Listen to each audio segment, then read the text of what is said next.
The other day, I noticed this architect friend of mine writing some code.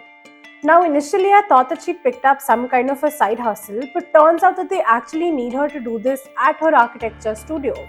It made me wonder, what's happening? As digitalization continues to blur the lines between art and technology, architects are embracing the power of algorithms to streamline their workflows and enhance their design possibilities. With a growing number of architects learning how to code and creating their own software and plugins, the future of architecture is looking more innovative and tech-driven than ever before. In fact, we may not be far away from a future where entire cities are built on algorithms. Let's explore why. Coding and scripting is actually a major part of a new age technique known as computational design. Computational design essentially means using data-driven processes to create, optimize, and analyze designs. It has a lot of subsets like parametric design, generative design, digital fabrication, etc. And all of these involve digitalization of the design process. So here's how coding fits into the scheme of things and makes architects' lives easier. Number 1, optimizing design workflows.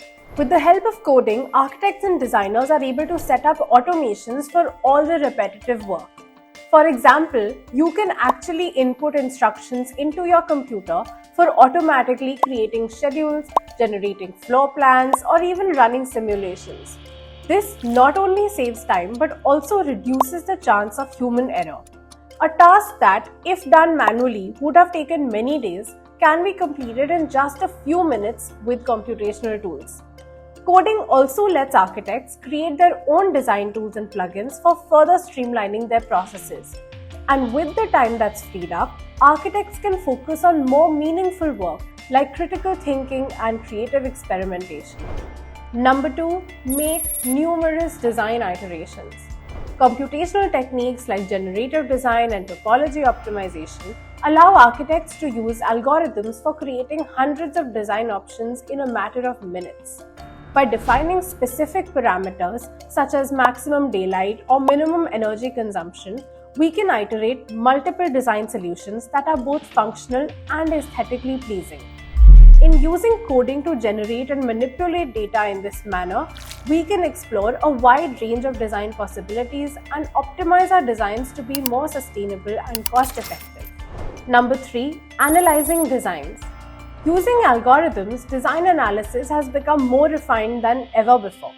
Computational tools can set up immersive experiences and virtual simulations, allowing architects to suggest innovative solutions for complex design problems. For instance, by running simulations, they can evaluate a building's performance on the energy consumption front. And then they can test out various design options to see which one would be most energy efficient. So you could say that coding is helping architects design better built environments that cater to real-world needs like climate action. So as you can see, coding skills are becoming increasingly essential for architects to meet their design objectives effectively and sustainably. Now, if you're an architect and would like to learn this skill yourself and accelerate your career prospects in the field of design technology, then do check out 1:2x's Master Computational Design course. The course is linked in the description and it allows architects and engineers to build a specialization in this domain. Thanks for watching and we'll see you in the next video.